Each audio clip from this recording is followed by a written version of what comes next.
반갑습니다, 여러분. 한 주간도 잘 보냈나요? 이제 다음 주부터는 고3이 개학을 하고 점차 이렇게 다 개학을 하게 된다라고 합니다. 2020년 참 놀랍고도 어색하고도 힘든 이 한 해가 지나가고 있습니다. 하지만 이 시간들 속에서도 하나님은 여전히 저와 여러분을 향하여서 선한 뜻을 가지고 계심을 믿습니다. 이런 믿음을 가지고 하루하루 최선을 다해서 살아가는 우리 모두가 되기를 소원합니다. 그런 의미로 우리가 또 이 시간 말씀을 살펴보겠습니다. 오늘 함께 살펴볼 말씀은 사무엘상 3장 1절에서 21절까지 사무엘상 전체입니다. 그 중에 우리는 3장 1절에서 3절까지만 같이 살펴보겠습니다. 아이 사무엘이 엘리 앞에서 여호와를 섬길 때에는 여호와의 말씀이 희귀하여 이상이 흔히 보이지 않았더라. 엘리의 눈이 점점 어두워가서 잘 보지 못하는 그때에 그가 자기 처소에 누웠고 하나님의 등불은 아직 꺼지지 아니하였으며 사무엘은 하나님의 궤에 있는 여호와의 전 안에 누웠더니. 아멘. 나머지는 여러분들이 꼭 한번 읽어보세요. 오늘은 세상을 바꾼 영웅들 세 번째 시간인 사무엘에 관한 이야기입니다. 사무엘이 살던 시대는 오늘날 살던 시대와 참 비슷한 것들이 있습니다. 자기 마음대로 살던 시대예요. 그러다 보니 세상이 좀 많이 힘들고 어둡습니다. 사무엘이 어떤 시대를 살았냐면 사사기 시대를 살았거든요. 사사기 시대는 한마디로 얘기를 하면 자기 마음대로 살던 시대예요. 하나님도 자기 마음대로 섬기고 자기 삶도 자기 마음대로 해요. 늘 자기 마음대로 하는 거예요. 그러다 보니까 참 좋고 평화로운 세상이 되었을 것 같은데 이스라엘 역사상 가장 어두웠던 시대 중에 하나가 사사기 시대입니다. 아버지 세대는요, 가나안 땅을 정복했던 강했던 시대예요. 그런데 그 자식 시대인 이 사사기 시대는요, 온갖 나라와 백성들에게 동네북이 되어서 치이고 정복당하며 약탈당하던 그런 처참하고도 안타까운 시대예요. 어떻게 이렇게 달라졌을까요? 단지 그냥 조금 시간이 지났을 뿐인데 뭐가 이렇게 달라진 것일까요? 주변 나라에 있어서 동네북이 되었던 시대였기 때문에 그 시대에 사는 사람들은 소망도 미래도 잘 보이지 않았던 그런 시대였습니다. 그런 시대에 살던 사람이 오늘 본문에 나온 엘리 제사장이고 사무엘이었습니다. 1절과 2절을 볼까요? 아이 사무엘이 엘리 앞에서 여호와를 섬길 때에는 여호와의 말씀이 희귀하여 이상이 흔히 보이지 않았더라. 참 이때는 희귀한 시대였다라는 거예요. 뭐가 희귀할까요? 하나님의 말씀이 희귀했다라는 거예요. 하나님의 말씀이 잘 들리지 않았던 시대라는 거예요. 자, 여기서 알 수 있는 것이 있습니다. 왜 사사기 시대가, 그리고 왜 사사기 시대의 사람들은 약하고 자기 마음대로 사는데 주변 나라들에게 동네북이 되었을까요? 하나님의 말씀이 희귀하다. 다시 말해서 하나님의 말씀이 그들 가운데 없었기 때문이에요. 하나님의 말씀이 없이 자기 마음대로 살았기 때문이에요. 하나님 말씀이 없자 인간은 아주 비참하고 하나님의 말씀이 없으면 인간이 아주 비참하고 어려워진다는 것을 우리가 알 수가 있습니다. 엘리의 눈이 점점 어두워서 잘 보지 못하였다라고 2절에 되어 있어요. 엘리의 눈이 잘 보지 못하였다라고 하는 것은 엘리의 문제이기도 하지만 이스라엘 전체의 문제를 보여주는 그런 이중적인 표현이라고 할 수 있습니다. 하나님의 말씀이 없으면 어두워집니다. 그런데 3절에 보면 이 어둡고 소망 없는 시절에 하나님의 등불은 아직 꺼지지 아니하였다라는 무엇인가 희망적인 말이 나오는데 그 다음 나오는 단어가 뭐예요? 사무엘. 하나님의 등불은 아직 꺼지지 아니하였는데 사무엘이 있다라는 거예요. 이 어린 사무엘. 하나님은 이 어린 사무엘을 통하여 다시 이스라엘에게 소망을 주고자 하신다라는 거예요. 그럼 어떻게 이 어린 사무엘이 이스라엘에 소망을 주는 사람이 될 수 있었을까요? 4절부터 나옵니다. 4절에 보면 하나님께서 사무엘을 부르시는 장면이 나옵니다.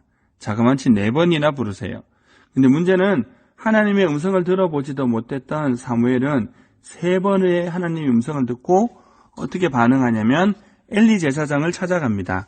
어떻게 나를 부르셨습니까? 라고 엘리에게 찾아가서 말을 하는 거예요. 첫 번째, 두 번째는 몰랐던 것 같아요. 세 번째에 대해서야 엘리 제사장이 하나님께서 사무엘을 부르고 계시는구나라는 것을 알고 하나님이 부를 때에, 하나님께서 부르실 때에 어떻게 하면 되는지를 말씀해 주세요. 자, 봅시다. 참 여기서 소망이 된다는 것은 뭡니까? 하나님의 말씀이 들린다라는 거예요. 하나님의 말씀이 들리는 것이 소망이 있는 거예요. 반대로 얘기하면 절망이다라는 것은 하나님의 말씀이 들리지 않는다라는 거예요. 이런 말 들어봤는지 모르겠지만은 마지막 때가 되면 하나님의 말씀이 잘 들리지 않는데요. 참 신기한데요. 왜 그러냐면 유튜브에 보면 많은 말씀들이 있는데 또 많은 책들이 있는데 어떻게 하나님의 말씀이 없을까요? 말씀은 있지요. 근데 하나님께서 하고자 하는 그 말씀, 하나님께서 하시는 그 말씀을 붙드는 사람들이 없다라는 거예요. 엘리도 그렇지 않았겠어요? 제사장인데 하나님의 말씀을 하지 않았겠어요? 근데 하나님께서 하시는 그 말씀이 없었다라는 거예요. 말세 때가 되면 하나님의 말씀에 기근이, 흉년이 일어난대요. 그래서 세상이 망하는 거예요. 하지만 하나님의 말씀이 들려지면 다시 세상은 소망이 있게 되고 우리는 소망이 있게 된다는 것을 보여주는 말씀이 사무엘상 3장이에요. 자, 그런데 하나님께서 사무엘에게 하시는 첫 번째 말씀이 어떤 내용인지 아세요? 보면 사무엘아, 내가 너를 너무 사랑해. 사무엘아, 너는 정말 귀해.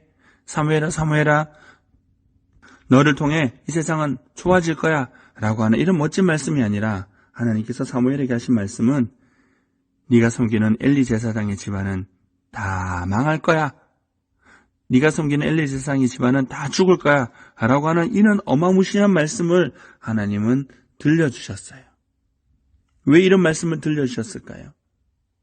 하나님은 이 말씀을 통하여 사무엘에게 두 가지의 사실을 깨닫게 하고자 하셨습니다. 첫째, 하나님의 말씀을 버리면 그가 어떤 사람이라도 결국 망한다. 두 번째, 하나님의 말씀은 반드시 이루어진다. 사무엘은 계속해서 이곳에서 살면서 하나님 말씀이 실제적으로 이루어지는 것을 보게 됩니다. 뒤에 나오지만 엘리의 집안은 한날에 아버지 엘리 그 두 아들인 홈리와 비나스가 다 죽게 되는 비극적인 결말을 맞이하게 됩니다. 하나님의 말씀은 반드시 이루어진다. 이걸 통해서 뭘 깨달을 수 있어요? 이 시대가 어두운 것은 다른 주변 나라가 강해서가 아니라 우리가 어떤 능력이 있냐 없냐의 문제가 아니라 하나님의 말씀을 버렸기 때문이구나. 세상이 왜 어려울까요? 하나님의 말씀을 버렸기 때문이에요. 하나님의 말씀 없이 살기 때문이에요. 하나님께서 세상을 만드셨습니다. 말씀을 주셨어요. 땅을 정복하라, 다스려라. 그리고 또한 하나님께서 금지 명령을 하나 주셨어요. 선악과를 먹지 말라. 먹으면 정령 죽는다. 그 말씀을 지키면 열심히 정복하고 하나님의 말씀을 먹지 말라는 것을 먹지 않으면 인간은 모든 세상의 것들로부터 자유함으로 왕과 같이 다스리고 그리고 생각한 대로 되어지는 그런 삶을 살아갈 수가 있었어요. 그런데 마귀가 어느 날 나타납니다. 말씀을 버리라라고 얘기를 하는 거예요. 어떻게 말을 한 거예요? 선악과를 먹어도 죽지 않을 거야 라고 말을 했어요. 임의대로 해석을 한 거예요. 먹으면 죽는 것이 아니라 너희가 하나님처럼 될 거야 라고 하나님의 말씀을 왜곡시키죠. 말씀대로 죽는 것이 아니라 너희들은 하나님처럼 자유롭게 될 거야. 속박이 아니라 더 큰 자유를 느끼게 될 거야 라고 그렇게 거짓말을 합니다. 마귀의 말을 듣고 하나님의 말씀을 버린 인간은 자유가 아니라 죄의 속박이 되어지고 죄에 대해서 끌려다니며 두려움과 어두움 속에 살아가는 비참한 존재가 되고 맙니다.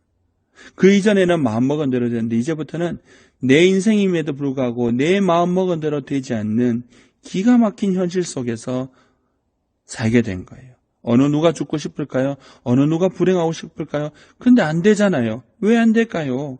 이게 하나님의 말씀을 버린 결과예요. 또 신기한 것은 내 마음대로 하면 할수록 내 마음이 더 평안해지고 좋아지는 것이 아니라 내 마음이 더욱더 까칠해지고 더 예민해지고 더 난폭해진다는 것을 알게 됩니다. 독재자들, 지난주에 얘기했지만 얼마나 자기 마음대로 다 하는 사람들이에요.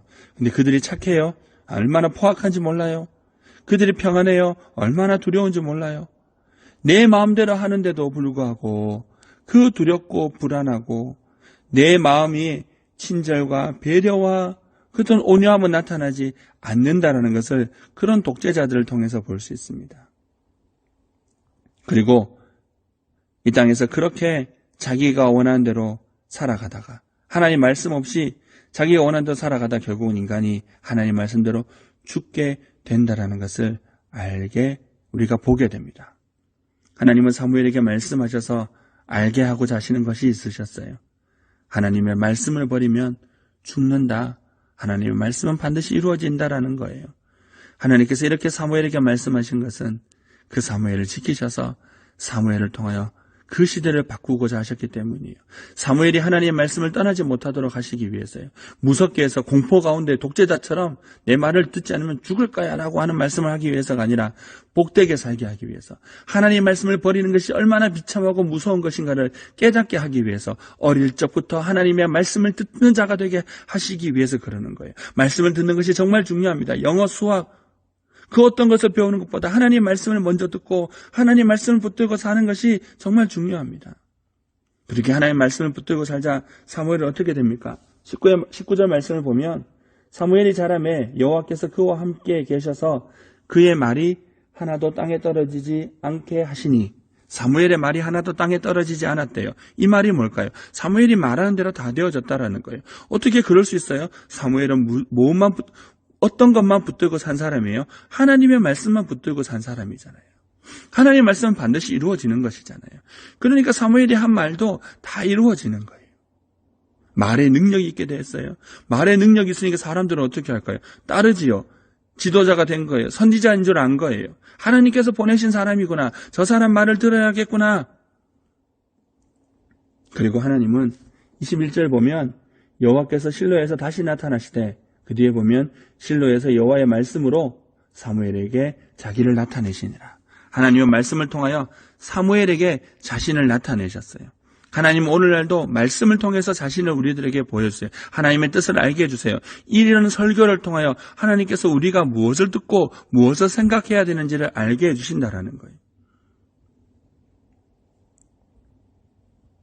이렇게 하나님 말씀을 붙들고 살았던 사무엘은 자신의 백성들을 괴롭히던 블레셋으로부터 이스라엘을 벗어나게 합니다. 블레셋이 사무엘이 살아있는 동안은 더 이상 이스라엘을 침공하지 못해요. 사무엘이 대단한 장군이었어요. 힘센 골리앗 같은 거구였어요. 어떤 스킬이 능한 어떤 무기를 잘 사용하는 삼국지에 나오는 그런 사람이었어요. 아닙니다. 사무엘은 하나님의 말씀을 붙들고 살았던 사람인 거예요. 하나님의 말씀을 붙더니 그 사사기의 어두운 시대가 종식되어지고 그 이전에 가나안 땅을 정복하고 다스렸던 그 강한 이스라엘로 바뀌기 시작하더라는 거예요. 어디에 핵심이 있어요? 말씀에 있어요. 말씀.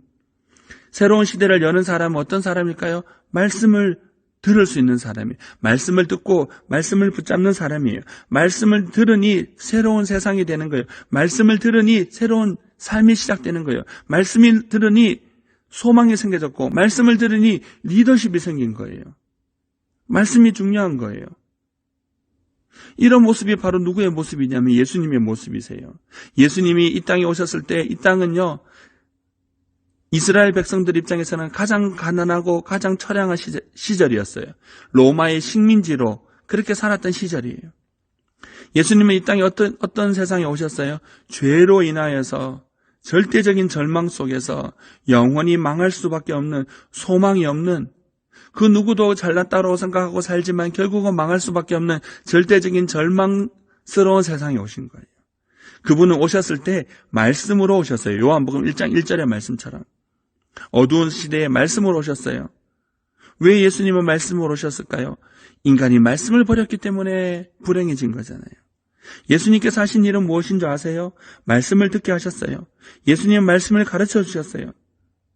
말씀으로 귀신을 고치고 귀신을 내쫓고, 말씀으로 죽은 자도 살리고 병도 고치고, 말씀으로 자연도 다스리셨어요. 예수님의 말씀이 다 이루어짐을 보게 해주셨어요. 그리고 누구든지 예수님이 말씀하시면 다 고쳐짐을 알게 해주셨어요. 우리 이런 찬양 알아요? 예수님이 말씀하시니 거친 파도가 잠잠해지고 물이 변하여 포도주가 되는, 이렇게 예수님이 무슨 말씀을 하시든지 다 이루어지는 것을 보게 되자 사람들은 예수님의 말씀을 들으려고 몰려들기 시작했습니다. 주님은 병을 고치기 위해서, 문제를 고치기 위해서 오신 것이 아니라 예수님께서 말씀이 되셔서 그 말씀을 버려서 불행한 인간들이 하나님의 말씀을 다시 듣고 복된 자로, 세상을 이기는 자로 살아가게 하시기 위해서 이 땅에 오셨어요. 누구든 예수님의 말씀을 들으니 다 회복되어졌어요.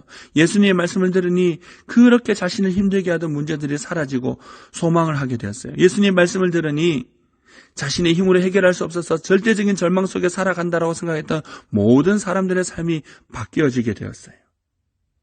예수님은 또한 하나님의 말씀을 듣고 사셨어요. 자신의 힘과 능력으로 사신 것이 아니라 하나님의 뜻대로만 하셨어요. 죄의 가운데 절망당하며 그렇게 죽으셨지만 예수님은 그 절대적인 절망과 좌절과 죽음을 이기시는 그런 승리자가 되셨습니다. 왜 그럴까요?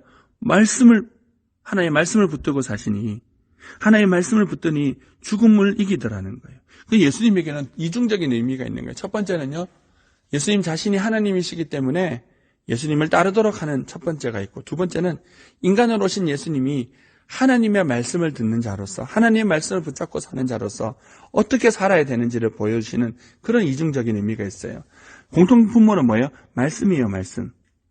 예수님께서 하시는 말씀을 들은 사람, 말씀을 붙들고 사신 예수님은요, 세상의 모든 절망스러운 것들을 소망으로 바꾸셨어요. 예수님을 믿는 사람들은 이제 더 이상 죄의 절망과 죽음의 공포와 두려움과 죽음이 주는 모든 위협에 위협당하지 않고 살아갈 수 있는 삶이 시작이 되었어요. 죽음으로부터 나온 우리를 괴롭히는 모든 문제로부터 이기는, 그래서 예수님께서 말씀하셨죠. 내가 세상을 이기는 평안을 너에게 주겠다라고. 나를 믿으면 담대할 거라고. 그래서 예수를 믿는 사람은요, 담대하게 살아요. 어떤 상황 가운데서도 세상 사람들은 코로나로 떨고 어떤 다른 문제로 떨어도, 성적이 좀 안 좋으면 그것으로 떨어도 예수 믿는 사람은 아주 담대하게 사는 거예요. 오늘 말씀을 통해서 세상을 진짜 바꾸는 영웅은 어떤 사람이에요? 하나님의 말씀을 듣고 그 말씀을 붙잡고 그 말씀이 이루어짐을 믿고 살아가는 사람이에요. 예수 믿는 사람은 어떤 사람이냐면 그 예수님의 말씀을 붙잡고 살아가는 사람이에요. 그래서 로마서에 보면 세상은 하나님의 아들들이 나타남을 기다린대요. 왜? 하나님의 아들들이 나타나면 세상이 좋아지거든요. 그 하나님의 아들들이라는 사람들은 교회 다니는 사람이 아니에요. 예수님의 말씀을 듣고 예수님의 말씀을 붙잡고 살아가는 사람이에요. 사무엘이 그러했어요. 예수님이 그러하셨어요. 이제는 우리 차례인 거예요. 예수님을 믿는 사람들이 이 세상을 그렇게 소망되게 바꾸어가는 세상의 소망이 되는 거예요. 우리들에게 소망은 어디인지 아세요? 말씀을 들을 수 있는 것이 있어요. 말씀대로 살아가는 것에 있어요. 그러면 세상을 바꾸는, 내가 비록 보잘것없고 모자란 사람이랄지라도 세상을 바꾸는 사람이 됩니다. 문제가 있습니다. 뭐냐면 아는데도 불구하고 우리는 말씀을 듣고 말씀을 붙잡고 살아갈 수 있는 힘이 없다라는 거예요. 그래서 우리는 죄인들이에요. 그래도 괜찮습니다. 왜냐하면 이 모든 것을 하시고 이 모든 것을 통하여 승리하신 예수님이 계시기 때문입니다. 예수님의 말을 들으면 되지요. 예수님이 나의 안에 거하라고 하셨어요. 예수님 안에 머물라고 하셨어요. 예수님 안에 머물면 예수님으로 이기고 열매를 맺고 승리하게 하신다라고 해주셨어요. 예수님을 믿으면 됩니다. 예수님을 믿으면 예수님의 말을 들을 수가 있어요. 예수님께 나아가서 예수님을 믿으면 예수님의 말을 이루며 살아갈 수 있는 힘이 생깁니다. 예수님 안에 거하면 되는 거예요. 예수님을 믿으면 되는 거예요. 하지만 예수님을 받아들이지 않고 자기 힘으로 하려고 하는 사람들은 결단코 세상을 이길 수가 없습니다. 예수님과 함께하면, 예수님께 나아가면 실패했어도 좌절스러워도 때로는 내가 아무것도 아닌 사람인 것 같아도 괜찮습니다. 예수님 앞에 나아가면 돼요. 예수님 말을 잘 들으면 돼요. 그러면 그 말씀대로 살아갈 수 있는 힘이 생겨지고, 그리고 그 절망이 아니라 소망 가운데 살아가는 사람이 되는 겁니다. 우리가 살아가는 삶을 복되게 만드느냐, 절망으로 만드느냐의 핵심은 하나님의 말씀입니다. 어린아이라 할지라도 하나님의 말씀을 들으면, 그것을 붙잡으면 하나님의 말씀이 진짜 되어진다는 것을 믿고 순종하면 복되게 되는 거예요. 이해하고 내가 다 알아서가 아니라 그렇게 되어진다는 것을 사무엘에게 가르쳐 주시면서 엘리의 집안이 하나님은 어떤 말씀이든지 듣게 하셨어요. 앞에서도 말했다시피 괴롭게 하거나 무섭게 하기 위해서가 아니라 사무엘을 복되게 하시고 사무엘의 나라를 복되게 하기 위해서입니다. 사무엘에게 말씀하신 그 하나님은 사무엘에게 복을 주시고 우리들에게 복을 주시고 우리가 살고 있는 가정과 우리가 살고 있는 나라에, 학교에 복을 주고자 하시는 분이세요. 그분이 말씀하신 것을 믿고 들으면 마침내 복된 삶을 살아가게 되는 거예요. 이 세상은요, 자신의 욕심과 생각대로 살아가고자 해요. 내 생각이 중요한 거예요. 내 생각대로 하나님을 섬기고 내 생각대로 공부하고 내 생각대로 삶을 계획해요. 그러니 삶이 어둡고 힘든 거예요. 하나님의 말씀대로 살아야 합니다. 하나님께서 하시는 그 말씀을 들어야 하고 그 말씀을 붙들 수 있어야 합니다. 그러기 위해 우리는 말씀을 들어야 하고 성경을 읽어야 돼요. 그저 말씀을 듣고 성경을 읽는 것이 아니라 그렇게 들음으로 우리가 무엇이 중요한지를 알게 되는 거예요. 하나님의 말씀을 잘 듣고 살기 위해서 말씀을 읽어야 합니다. 설교 말씀을 들어야 합니다. 날마다 잠시라도 시간을 내어서 말씀을 묵상해야 합니다. 그리고 기도를 해야 합니다. 어떻게 기도하나요? 주님, 내게 말씀해 주세요. 사무엘처럼 내가 듣기를 원합니다. 주님 말씀해 주세요. 그리고 그 말씀대로 살아갈 수 있도록 나를 붙들어 주세요. 예수님의 은혜가 아니면 우리는 목사를 할지라도 하나님의 말씀대로 살아갈 수가 없어요. 말씀을 읽고 말씀대로 살게 해달라고, 말씀을 달라고 기도하세요. 이 기도를 할 수 있는 사람이, 이렇게 살아가는 사람이 자신이 있는 그곳을, 그 절망스럽고 아무것도 아닌 그곳에 하나님의 역사를 나타내 보이며 하나님께 주시는 회복과 소망을 이루어가는 복된 사람이 될 수 있습니다. 아무쪼록 이 말씀을 듣는 우리 모두는 이러한 은혜를 누리고 경험하는 복된 삶을 살아가는 우리들이 되기를 소원합니다. 여러분, 다른 무엇보다 말씀을 잘 들으세요. 그리고 그 말씀대로 살기로 소원해 보세요. 주님께 기도해 보세요. 우리 모두의 인생이 바뀌게 됩니다. 여러분들의 가정도, 우리들의 교회도, 이 나라도 바뀌게 됩니다. 저와 여러분들이 이러한 사무엘과 같은 사람이 되기를 소원합니다. 하나 더 붙일까요? 사무엘은 그 절망지옥스러운 나라를 천국과 같은 하나님의 은혜가 넘치는 나라로 바꾸었습니다. 예수님은 그렇게 지옥스러운 나라를 하나님의 평강과 소망과 기쁨이 넘치는 나라로 바꾸셨습니다. 이것이 예수 믿는 사람들이 할 수 있는 리더십과 영향력이라는 거예요. 그리고 그렇게 주님과 함께 천국처럼 이 땅을 살다가 진짜 천국 가는 거예요. 이 은혜가 우리들에게 있기를 소원합니다. 기도하겠습니다. 참 좋으신 예수님, 예수님의 말씀을 듣고 싶습니다. 예수님의 말씀을 듣고 싶습니다. 예수님의 말씀을 듣고 싶습니다. 예수님, 우리들에게 말씀해 주세요. 사무엘에게 하셨던 그 말씀을 들려주세요.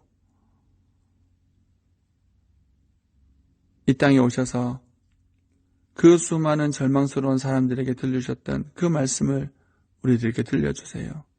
그리고 그 말씀이신 예수님, 우리 속에 충만하게 거하셔서 이 땅을 사는 동안 그 예수님의 말씀으로 살아감으로 참 힘들고 어려운 이 시기를 주님 때문에 소망하며 주님 때문에 꿈을 꾸며 살아가는 복된 삶 되게 하여 주시옵소서. 이제 오는 주부터 고3 아이들부터 계속해서 학교를 가게 됩니다. 듣도 보지도 못한 경험이며 한 번도 경험해 보지 못한 이 어렵고 막막한 시간들, 하지만 예수님 말씀 붙들고 살아가는 사람들에게는 소망과 꿈을 주신다라고 말씀하셨사오니 날마다 주님 말씀 듣고 주님 말씀 붙들고 살아가는, 예수님 붙들고 살아가는 참된 믿음의 우리 아이들 될 수 있도록 은혜와 복을 더하여 주시고 우리 선생님 될 수 있도록 은혜와 복을 더하여 주시옵소서. 그렇게 하실 주님께 감사드리며 이 모든 말씀 예수님 이름으로 기도드립니다. 아멘. 지금은 우리를 죄악 가운데에서 구원하러 오신 이 땅에 오신 예수님의 은혜와 하나님 아버지의 한없는 사랑하심과 성령 하나님의 함께하심의 은혜가 이 말씀을 듣고 말씀 붙잡고 살기로 소원하는 우리 모두 가운데 지금부터 영원토록 함께 계실지어다. 아멘. 수고하셨습니다. 한 주간도 말씀 붙들고 승리하세요. 사랑합니다. 축복합니다.